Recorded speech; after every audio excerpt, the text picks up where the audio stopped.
City টোলের নামে এই রাস্তার মোড়ে হাতে একটা লাঠি, মুখে বাঁশি বাজিয়ে রিক্সা থামিয়ে টাকা নিচ্ছে, ভ্যান গাড়ি থামিয়ে টাকা নিচ্ছে, টেম্পো থামিয়ে টাকা নিচ্ছে, ট্রাক থামিয়ে টাকা নিচ্ছে, বাস থামিয়ে টাকা নিচ্ছে। আতঙ্কিত হয়ে পড়ছে মানুষ। আমার ছোট্ট ছোট্ট কোমলমতি স্কুলগামী ছেলে মেয়েরা রিক্সা করে যায় স্কুলে, যখন একটা লোক হাতে লাঠি, বাঁশি, জ্যাকেট পরা আইসে রিক্সাটাকে থামায়, আমার শিশু বাচ্চাটা কিন্তু ভয় পেয়ে যায়, আমার মায়েরা কিন্তু ভয় পেয়ে যায়। এটা নেত্রীর উন্নয়নকে ম্লান করে দিচ্ছে। যারা এই কাজগুলো করছে তারা সরকারের ভালো চায় না, তারা দলের ভালো চায় না, তারা নেত্রীর ভালো চায় না।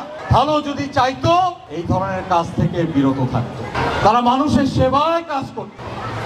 আমি আশা করব অনতি বিলম্বে এই ধরনের কর্মকাণ্ড বন্ধ করে নেত্রীর নির্দেশে মানুষের সেবায়, জনগণের সেবায় নিজেকে নিয়োজিত করুন, জনগণের কাতারে আসুন।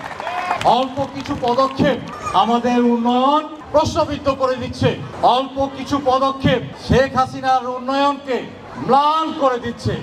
আমাদের বড় কষ্ট হয় তখন। যে নেত্রী এত পরিশ্রম করছেন, তার নেতৃত্বে হাজার হাজার আওয়ামী লীগের নেতা কর্মীরা, সরকারি কর্মকর্তা থেকে নিয়ে শুরু করে পুলিশ বাহিনী, সশস্ত্র বাহিনী, সবাই কাজ করছেন সামান্য একটা জিনিসের জন্য, দুইটা জিনিসের জন্য। এগুলো যখন মলিন হয়ে যায় তখন কিন্তু আমরা ব্যথিত হই, কষ্ট পাই।